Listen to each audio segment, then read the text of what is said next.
The old delivery van sat crooked at the edge of the lumber yard, its back tires sinking into mud that had gone soft with the season's first rains. Bundles of fence posts, heavy and awkward, began sliding toward the open tailgate, and for a moment it looked as though the whole load might spill across the lot in a crash of wood and dust. A dozen people stood near the entrance of the hardware store, watching, none of them moving because helping meant losing time, and time was something nobody in that town seemed to have anymore. Only one man broke away from the crowd. He did not announce himself, did not ask questions, did not wait to be noticed. He simply rolled up his sleeves and walked into the wind. Eli Turner was 38 years old, and most people in town knew him only as the quiet carpenter who worked out of a small workshop on the edge of River Street, the kind of man who built what was needed and rarely spoke about anything beyond the wood in front of him. He had been a widower for several years, though nobody asked about that anymore. And he had learned to carry his solitude the way other men carried tools, without complaint, without display. He was not wealthy, he was not poor. He occupied the narrow, comfortable space between the two, a space where a man could live without anyone paying him much attention at all. And that suited Eli fine, because attention had never been something he wanted. What people did notice about him, if they noticed anything, was that he helped. He helped the widow down the street repair her porch steps before the first frost without ever mentioning it again. He helped young families who could not afford new cabinets, quietly building what they needed for a fraction of the cost, sometimes for nothing at all. He never spoke of his past, never mentioned the years before the workshop, and when people asked, he would only smile and change the subject, the way a man does when a door has been closed for a very long time. And he had decided it was better left that way. His house sat 2 streets behind the workshop, small and tidy, the kind of place a man keeps in order simply because order is one of the few things he can still control.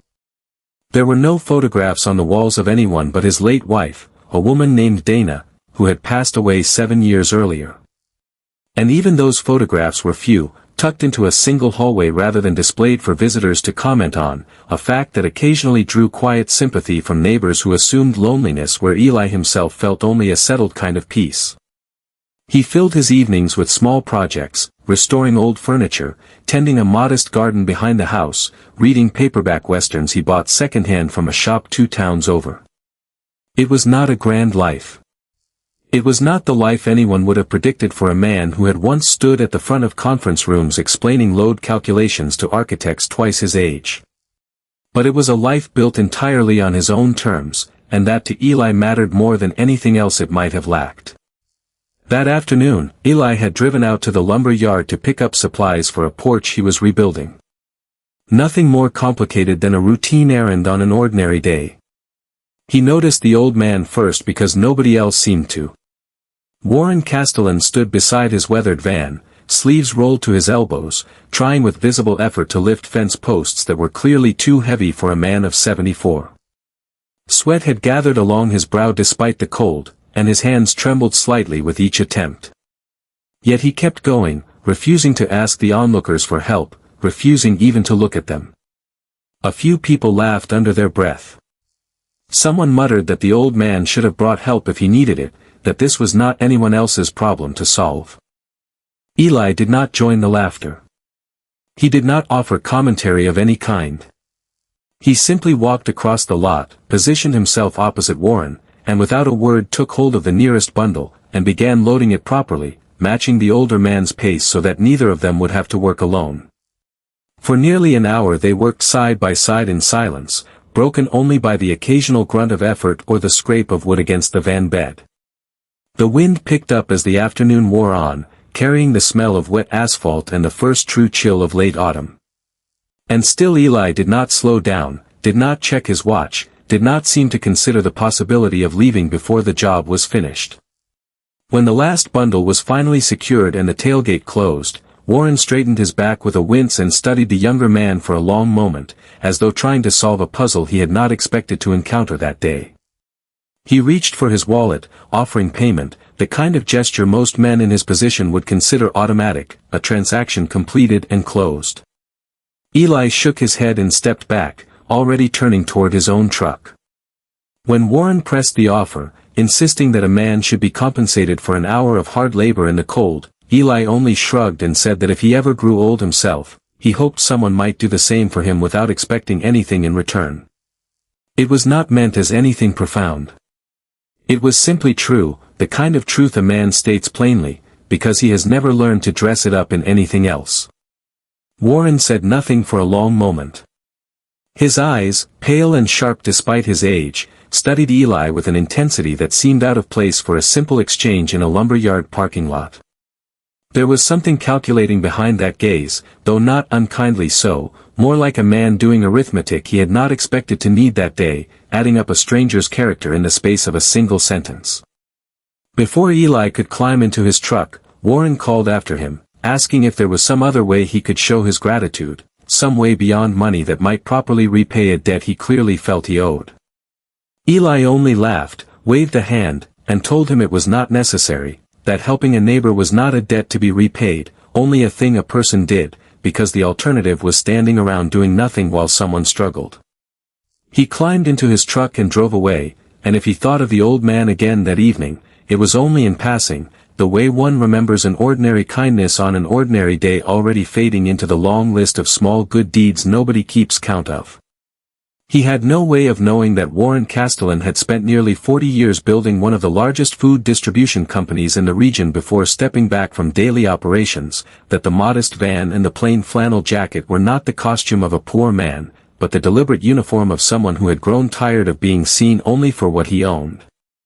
He had no way of knowing that the old man now sat in his own kitchen that night, turning the afternoon over and over in his mind, thinking not about the wood he had loaded, but about the quiet, unremarkable decency of a stranger who had asked for nothing at all.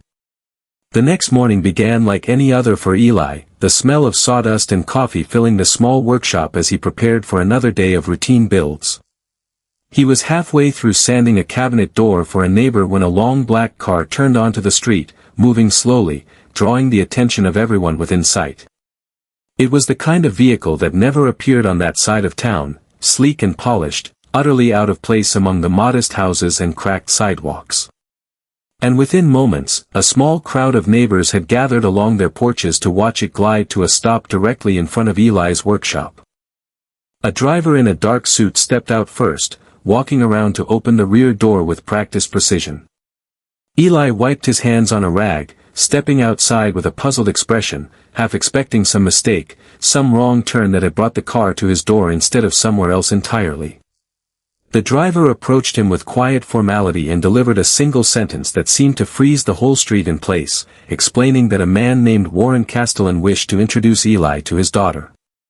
Whispers rippled down the block almost instantly, neighbors leaning toward one another, someone already reaching for a phone to spread the news before Eli had even finished processing what he had heard. He stood there for a moment, rag still in hand, trying to reconcile the plain, sweating old man from the lumber yard with whatever grand name apparently belonged to him. It did not seem possible. And yet the driver stood patiently waiting for an answer, as though this sort of surreal interruption happened every day in his line of work. Warren himself stepped out from the car a moment later, dressed no differently than he had been the day before, still wearing the same weather jacket, still carrying himself with the unhurried ease of a man who had never needed fine clothes to feel important. He greeted Eli warmly, almost sheepishly, admitting that he probably should have introduced himself properly the day before instead of letting a stranger haul lumber for an hour without knowing who he was helping. Eli, still stunned, could only ask what exactly was going on, and Warren answered with a simple invitation to dinner that evening, insisting it was the very least he could offer after yesterday's kindness. Eli hesitated. He was not a man accustomed to invitations of that kind, and something in him instinctively resisted the pull of attention, the sudden visibility that came with black cars and driver escorts. But there was warmth in Warren's request, an honesty that matched the plain decency Eli had already recognized in him the day before, and eventually he found himself agreeing, if only out of curiosity, and a quiet suspicion that refusing might be ruder than accepting. That evening, dressed in the only collared shirt he owned that did not smell faintly of sawdust, Eli drove out past the edge of town to a property he had passed 100 times without ever knowing what lay beyond its long gravel driveway.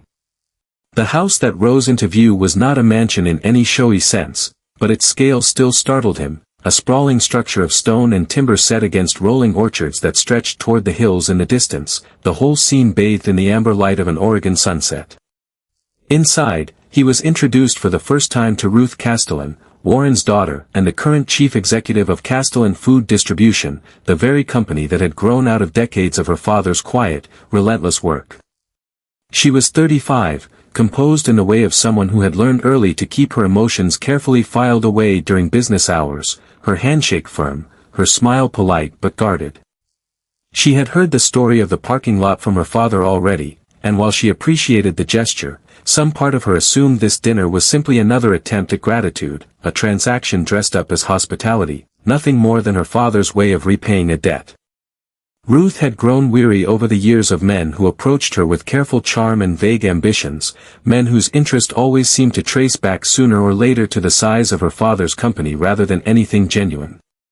She had built walls around herself without quite meaning to, walls made of skepticism and fatigue, and she had long since stopped expecting an evening like this one to be anything other than another performance she would have to sit through politely before returning to the safety of her office. Dinner began formally enough, the three of them seated at a long table beneath warm light, conversation drifting between pleasant, unremarkable topics. But partway through the meal, Warren excused himself with a flimsy explanation about checking on something in his study, leaving Eli and Ruth alone at the table in a silence that neither of them quite knew how to fill at first.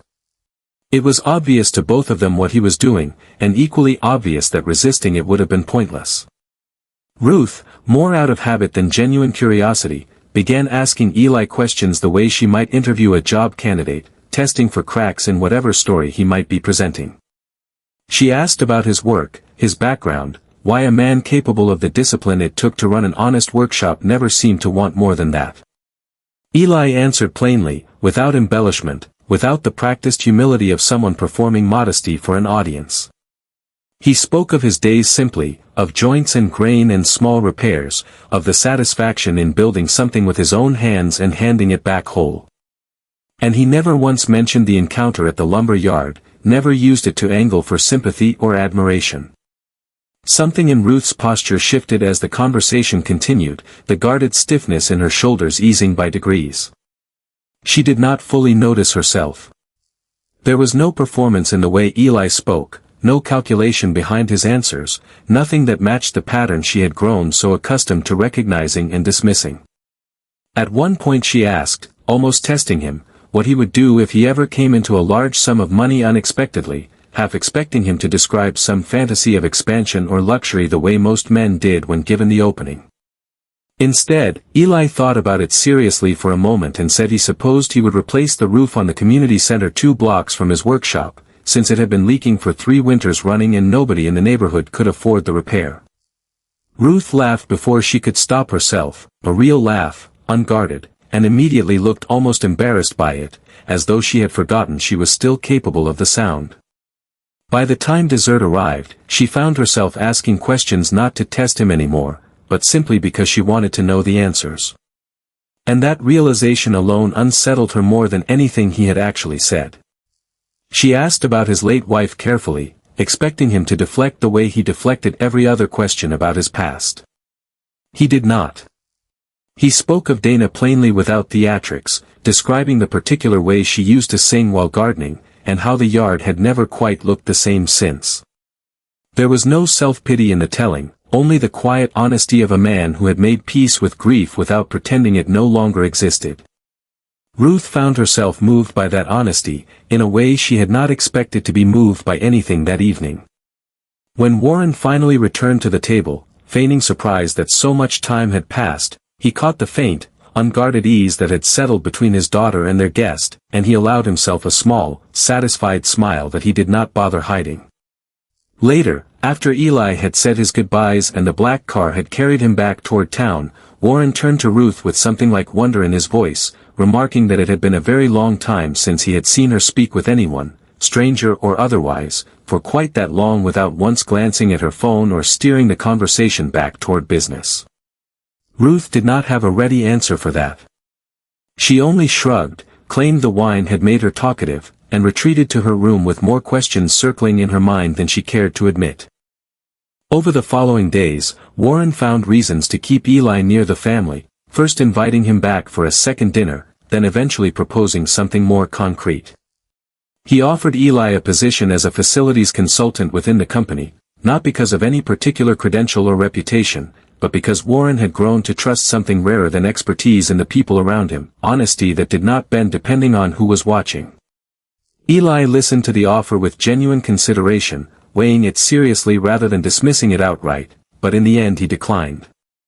He explained gently but firmly that he had built a life he was content with, a small workshop, a quiet routine, work that let him sleep easily at night, and that he had no interest in trading that peace for a title or a paycheck, however generous. Ruth, who happened to be present for that conversation, found herself genuinely startled. In her experience, nobody turned down an offer like that, not from her father, not from a family whose name alone opened doors that most people spent their whole lives trying to unlock. And yet here was a man doing exactly that without hesitation, without negotiation, as though the offer itself meant little to him beyond the courtesy of being asked. If anything, the refusal only deepened Warren's respect for him. He remarked to Ruth later that a man who wanted nothing from them was rarer than gold in their world and worth far more attention because of it. Not everyone in the company shared that sentiment. Preston Doyle, the firm's chief financial officer and a man who had spent years quietly steering Ruth toward a merger he believed would consolidate the company's future in ways favorable to his own ambitions, watched the growing closeness between Ruth and the carpenter with mounting suspicion. Preston had built his entire career on careful alliances and long-term positioning, and the sudden appearance of an unaffiliated outsider, warmly welcomed by both Warren and Ruth, threatened the delicate architecture he had spent years constructing. He could not believe that anyone behaved with such consistent generosity without some hidden motive lurking beneath the surface. Kindness without a price tag, in Preston's experience, simply did not exist. Not at this level. Not around people with money like the Castellans. Convinced that Eli was playing a longer, subtler game than anyone else could see, Preston quietly hired an investigator to dig into the carpenter's past, certain that beneath the plain flannel shirts and the calloused hands he would eventually uncover the calculation he was certain must be hiding there. He told a colleague privately, with the flat certainty of a man who trusted his own cynicism more than his own eyes, that nobody was ever that good without wanting something in return. What the investigator eventually found was not the scandal Preston had hoped for. Buried in old records from a firm 2 states away, there emerged a different Eli Turner entirely, one who had once served as lead structural engineer for a regional construction firm, respected enough that several larger companies had tried to recruit him with salaries that would have dwarfed anything he earned now building cabinets in a small Oregon workshop. He had not left the profession because he failed. He had left because a decision at the company, one that quietly sacrificed inspection standards to protect a construction deadline, had crossed a line he refused to cross himself. And rather than stay in compromise, he had simply walked away, choosing a smaller, quieter life over a larger, compromised one. When this information eventually reached Ruth, filtered through a conversation she overheard rather than one Preston intended for her to hear, she found herself stunned in a way that had nothing to do with suspicion and everything to do with admiration. A man capable of that kind of success had simply set it aside because staying would have meant becoming someone he did not want to be. It was a decision she understood on a level deeper than she expected, given how often she herself weighed principle against profit in boardrooms that rarely rewarded the former. She began seeking out Eli more deliberately after that, no longer waiting for her father to orchestrate their encounters. One weekend, she drove out to his workshop under the pretense of asking for help restoring an old dresser her mother had left behind years earlier, a project she had never found time to finish. Eli agreed easily, and together they spent the afternoon among sawdust and old varnish, hands stained with stain and polish, laughter slipping out between them more easily than either had expected. There was something disarming about working alongside him, about the unhurried patience with which he explained each joint, each repair, never once making her feel foolish for not already knowing. For the first time and longer than she could remember, Ruth felt herself relax entirely, free of the careful posture she wore in every boardroom and every business dinner, simply a woman elbow-deep in sawdust, laughing at her own mistakes without embarrassment. Warren, watching from the porch with a mug of coffee in hand, said nothing to interrupt them.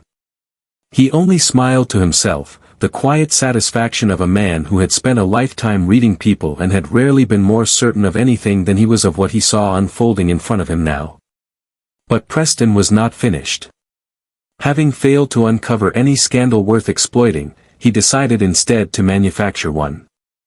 Through a series of carefully placed conversations with acquaintances in the local press, he began seeding a narrative that painted Eli as an opportunist, a man who had inserted himself into the Castellan family with calculated patience, waiting for the right moment to extract wealth and influence from an aging, sentimental old man. The story spread quickly, the way stories often do when they confirm what people already suspect about the wealthy and those who orbit them. Within days, local newspapers ran speculative pieces questioning the carpenter's sudden closeness to one of the region's most prominent families. Strangers who had never met Eli began weighing in publicly, each new voice adding another layer of suspicion to a story that had begun as nothing more than one man helping another load fence posts into a van. A columnist for the regional paper wrote an entire piece speculating on how a small-town carpenter might have positioned himself so precisely in the path of a wealthy old man, as though decency itself required a hidden motive to be believable. Shareholders, always sensitive to anything that might affect the company's public image, began pressuring Ruth directly, questioning whether her personal choices might expose Castellan food distribution to unnecessary reputational risk.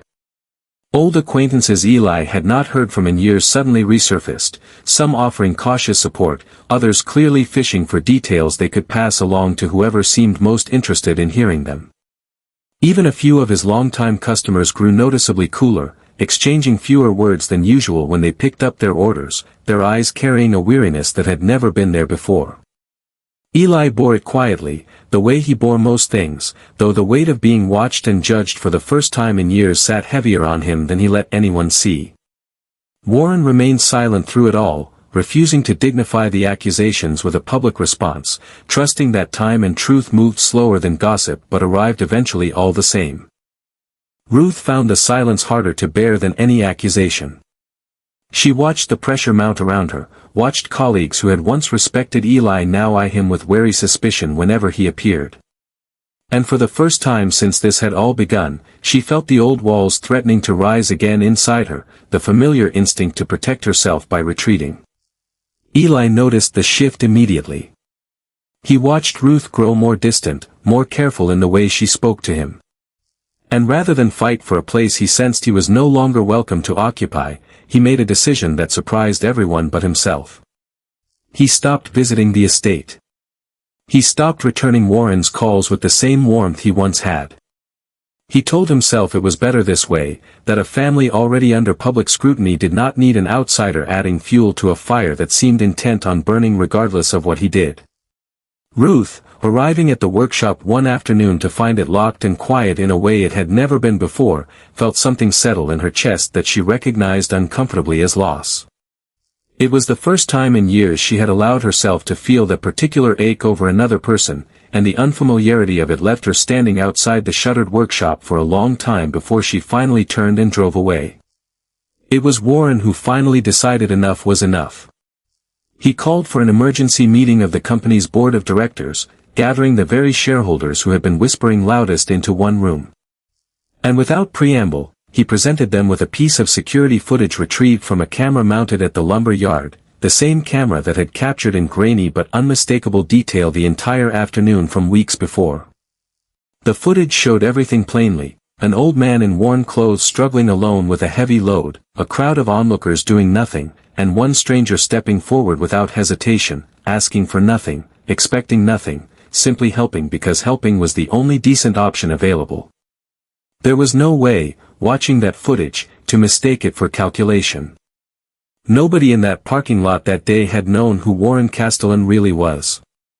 There had been no company to infiltrate, no fortune to angle for, only a plain old man struggling with wood, and a stranger willing to lend his hands. Warren let the footage speak for itself before adding only a single observation to the silent room, telling them plainly that a person's true character reveals itself most clearly in the moments when no one is watching, when there is nothing to be gained by pretending. The room remained quiet for a long stretch afterward, the weight of the footage settling over even the most skeptical faces present. Preston, seated near the back, felt the color drain slowly from his face as every head in the room began turning almost imperceptibly in his direction. One of the older board members, a woman who had worked alongside Warren since the company's earliest years, spoke up after the footage finished playing, admitting quietly that she had known Warren long enough to recognize genuine surprise on his face when it had happened, and that no man could fake the particular exhaustion of an old body straining against a weight it could no longer easily manage.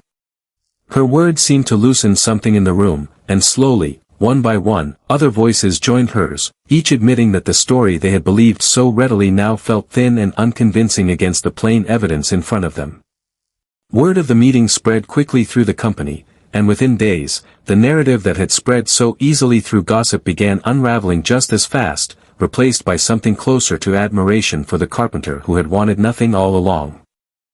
Ruth heard the full story secondhand before her father ever formally told her, and by the time she sought him out that evening, she already understood with painful clarity how badly she had allowed doubt to override everything her own eyes had already shown her about Eli's character. She drove to the workshop the following morning, arriving before the sun had fully risen, and found Eli already at work, sleeves rolled up despite the cold, exactly as he had been the very first day. She apologized before he could say anything, the words coming out faster than she intended, an admission that she had let old wounds and old suspicions shape how she viewed him, that men had disappointed her so many times before that she had stopped trusting her own judgment about who deserved that trust and who did not. Eli listened without interrupting, and when she finished, he only offered a small, understanding smile, telling her that anyone who had been hurt before tended to flinch at shadows, and that he did not blame her for a caution that had likely protected her more than it had ever cost her. There was no bitterness in his voice, no lingering resentment, only the same steady patience she had come to recognize as simply who he was. From that morning forward, something between them shifted permanently. They began spending time together deliberately now, no longer needing Warren's gentle engineering to bring them into the same room. They went hiking along the ridge that overlooked the orchards, Eli teaching her a patience she did not know she lacked. They spent quiet evenings restoring the old dresser together, piece by piece, until it finally gleamed beneath their combined effort. They sat for hours over coffee, talking about nothing and everything, the kind of conversation that only grows between two people who have stopped performing for each other entirely. One evening on the ridge, as the light dropped low and orange behind the orchard rose, Ruth admitted something she had never said aloud to anyone, not even her father. She told Eli that after years of men circling her for reasons that had nothing to do with who she actually was, she had begun to suspect that no one ever would want her for herself alone, that the company and the name attached to it had quietly replaced her as the thing people actually desired. Eli listened without rushing to comfort her, letting the words settle before he spoke. He told her simply that he had known her for weeks now without once caring what her last name meant to anyone else, that the version of her he had come to know was the one who forgot to check her phone for hours at a time while elbow-deep in sawdust, laughing at her own mistakes. And that version, he said, was the only one that had ever interested him. Ruth did not answer right away. She only looked out at the orchards for a long time, something in her chest loosening that had been tightly wound for years. Their afternoons at the workshop became a quiet ritual neither of them spoke about, but both looked forward to. Ruth began arriving most Saturdays with coffee for two, settling onto an overturned crate near the workbench while Eli explained whatever piece happened to be in front of him that day. And though she rarely understood the technical details, she found herself content simply listening to the low, steady rhythm of his voice. Sometimes they said very little at all, comfortable in a silence that had taken most other relationships in her life years to develop, if it ever developed at all. Autumn deepened around them, the last leaves falling steadily from the trees lining River Street, and with each passing week the affection between them grew more evident to everyone who knew them, quiet but unmistakable, the kind of thing that did not need to be announced because it was written plainly across both their faces whenever they were in the same room. But the story was not yet finished with its final test. Preston, humiliated but not yet defeated, had spent the weeks since the board meeting quietly cultivating relationships with outside investors, men eager to see Warren's influence diminished and willing to help Preston engineer a hostile push to remove him from any remaining control over the company's direction. It was a slow, careful plan built on leveraging a large distribution contract the company had underway, one that if it failed publicly could be blamed convincingly on Warren's leadership and used as justification for reshaping the board entirely. It was Eli, of all people, who first noticed the problem. Reviewing warehouse blueprints Ruth had shown him one evening, more out of casual interest than any formal role within the company, he spotted a structural miscalculation buried deep within the plans for the new cold storage facility, an error small enough to have slipped past several rounds of review, but serious enough that, left uncorrected, it risked catastrophic failure once construction reached a critical stage. He understood immediately what silence would mean if the flaw surfaced later, after construction had progressed further. It would validate every accusation Preston had been quietly spreading about instability at the top of the company, and Warren would very likely be forced out under circumstances far more damaging than gossip alone could ever produce. Eli also understood that raising the issue meant stepping fully into a world he had spent years deliberately avoiding, accepting a level of visibility and involvement he had never wanted for himself. He sat with the blueprints for nearly an hour before deciding, turning the decision over the way he once turned over the choice that had ended his engineering career in the first place. He remembered clearly the meeting years earlier where he had watched a room full of capable men agree to look away from a flaw because correcting it would have cost time and money neither of them wanted to spend. And he remembered walking out of that building for the last time, certain he would never again let silence stand in for courage. He would not make that same mistake twice, not even for the sake of staying comfortably in the background where he preferred to live. He chose to speak up anyway. He brought the blueprints directly to Ruth that same night, walking her through the calculation error with the same patient clarity he used explaining furniture repairs, refusing to let his own discomfort with attention outweigh what was clearly the right thing to do. Ruth acted immediately, bringing in independent engineers who confirmed the flaw within hours and traced its origin back to decisions Preston himself had quietly pushed through months earlier in an effort to cut costs and accelerate the project's timeline. The discovery saved the company from what could have been hundreds of millions of dollars in damages, and far more importantly, from the kind of catastrophic failure that might have cost lives had it gone undetected until construction was complete. Preston's role in pressuring the original engineering team to overlook proper safety margins came to light within days, and this time there was no ambiguity left to protect him, no room for spin or careful denial. He was removed from the company entirely before the week was over, his years of careful political maneuvering undone by a carpenter who had only wanted to help. In the aftermath, with the company stabilized and the threat finally cleared, Warren approached Eli once more, this time with an offer far larger than the advisory role he had proposed months earlier. He suggested that Eli step into an executive leadership position within the company, a role befitting both his skill and the trust he had earned from nearly everyone who now knew him. Eli considered it carefully, weighing it with the same seriousness he had given the first offer. And once again, gently but firmly, he declined. He explained that his happiness had never come from titles or boardrooms, that the workshop, however small, gave him something no executive position ever could, the quiet satisfaction of building something with his own hands and handing it back whole to someone who needed it. Ruth, listening nearby, found herself unsurprised by the answer this time, though something in her chest tightened at the thought of what it might mean for the two of them going forward.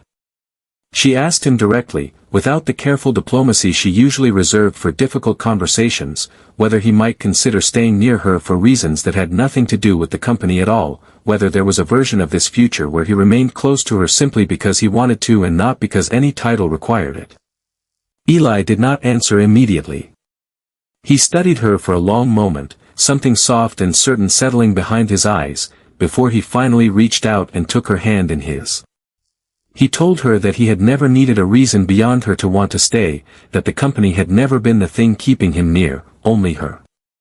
Warren, watching the exchange from a respectful distance across the room, allowed himself a wide, unguarded smile, the kind he rarely permitted himself in front of others, content in a way that had little to do with the company he had built and everything to do with the family he was now watching take shape in front of him. A year passed quickly after that, the seasons turning over one after another until autumn arrived again, painting the same streets in the same gold and amber light that had first brought Eli and Warren together outside a lumber yard neither of them would ever forget. Eli still ran his workshop, still spent his mornings elbow-deep in sawdust, still refused any offer that would have pulled him permanently into boardrooms and business meetings that never suited him. Ruth, far from resenting his choice, had come to cherish it, often finding excuses to visit the workshop in the afternoons just to sit nearby while he worked, content simply to share the same quiet space. Together, the two of them had started something neither had planned but both found meaningful, a small fund dedicated to providing free home repairs for elderly residents and retired laborers across the county who could no longer easily afford the upkeep their homes required. It grew slowly at first, word passing quietly between neighbors, the way good things often do, until eventually a handful of other tradespeople in the area had joined the effort, giving a few hours each month to keep the program running. Warren, meanwhile, had finally stepped back from the company entirely, formally passing full control of Castellan food distribution into Ruth's hands during a quiet ceremony, attended only by close family and longtime colleagues. He seemed lighter somehow in his retirement, spending his mornings on long, unhurried drives in the same old van that had started everything, occasionally still stopping to help strangers he found struggling along the road, unable even now to fully set aside the habits that had shaped his character long before wealth had ever entered the picture. At a small family gathering held that same autumn, the three of them seated together around a table warmed by candlelight and the low murmur of gathered friends, Warren rose slowly and lifted his glass, his eyes moving between his daughter and the man who had somehow, without ever intending to, become the missing piece of their family. He reminded them both, voice steady despite the emotion clearly present beneath it, that it had all begun with nothing more than an old man struggling to load a few bundles of fence posts into the back of his van.